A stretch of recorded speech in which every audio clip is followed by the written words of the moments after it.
autism is a very complex developmental disorder. In my case, I have a very mild and high-functioning form known as Asperger's syndrome.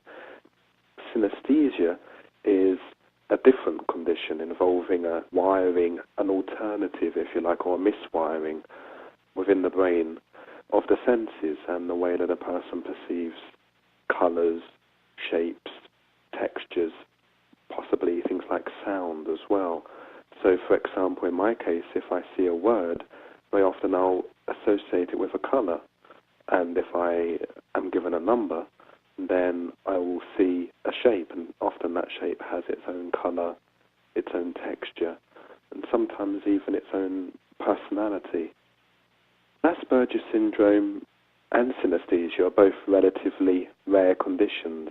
In the UK, for example, Asperger's is estimated to affect around 1 in 300 people, and it's only really been in the past 10 or 15 years that these conditions, Asperger's syndrome in particular, has been diagnosable. Before then, scientists, as well as the general public, had a much more limited understanding of what autism was, and the idea that somebody could have a mild and high-functioning form, which is what Asperger's syndrome is a relatively new idea. My diagnosis came 3 years ago at the age of 25, and there have since been surveys by the National Autistic Society here in the UK which suggest that more than half of people with Asperger's syndrome aren't diagnosed until adulthood because the symptoms are relatively mild and are manageable very often in people's lives. As for synesthesia, I was diagnosed around the same time by scientists at the Center for Brain Studies in California. I think the most common misconception regarding autism is the idea that it's something that people understand when they see films like Rain Man, for example. And in fact, what we know now is that autism is a much, much more complex condition than was previously thought. It affects many more people in many more ways than was previously realized. And so, being such a complex condition, there are perhaps as many types of autism as there are people with the condition. And for some people, it will manifest itself in very striking and very significant ways, and in others, it will not affect their lives in a severe or significant way. So some autistic people are capable of having relationships, of having careers, of making very significant contributions to society. Others, unfortunately, will need round-the-clock care. Several things inspired me to write the book. I always wanted to write a book. I love language, I love words, and I'd visited the libraries around my home growing up as a small boy every day and read literally hundreds, maybe even thousands of books over the years, and had the dream of one day having a book with my own name on it. As a small child, I fancied the idea that books were things that everyone had, and that if you could only find the book with your name on it, you could open it up and read the story of your life and know what was coming.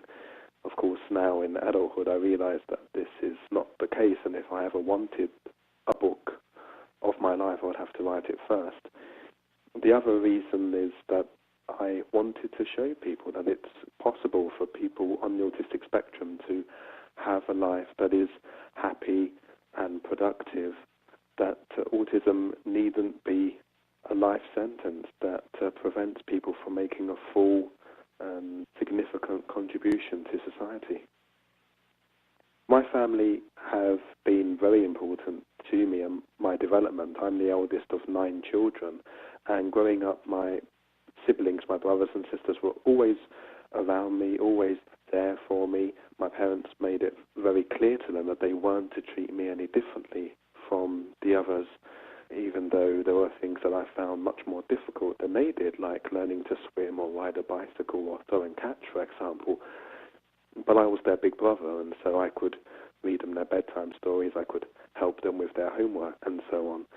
When I met my partner, that was a very important moment in my life, of course, as well, because for the first time I realized that I was somebody who could be loved, and I could start to understand what love was, at least enough to feel comfortable with the experience. And person in my life, fully human. And so that gave me enormous confidence for the future. It's very difficult for me to talk about accomplishments because, from my perspective, the things that I do are fairly ordinary. They're things that simply flow out of the experience of being me. And so reciting the number pi to tens of thousands of places from memory, or learning a language like Icelandic in 7 days, may strike other people as being extraordinary, but for me it's not so much so. The things that I really appreciate are the things that people often take for granted. The ability to have a conversation with somebody, the ability to tell a joke, to understand somebody's body language, to make friends. And so I consider the efforts that I've undertaken over many years from childhood to become a social person, to break out of my inner world, which, though beautiful and fascinating, was also a lonely place, to open that up to other people, to share my life and my thoughts and my feelings with others. I consider that perhaps my greatest accomplishment.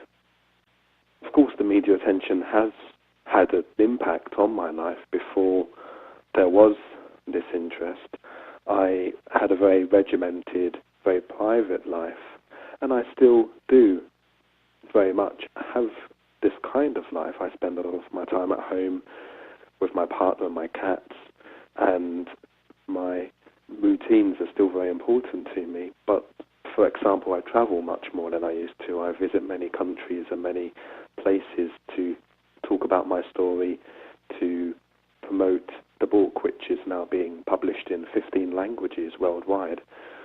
So that gives me an opportunity to reach out to many people, to experience different cultures and to see much more of the world than perhaps I would have been able to before.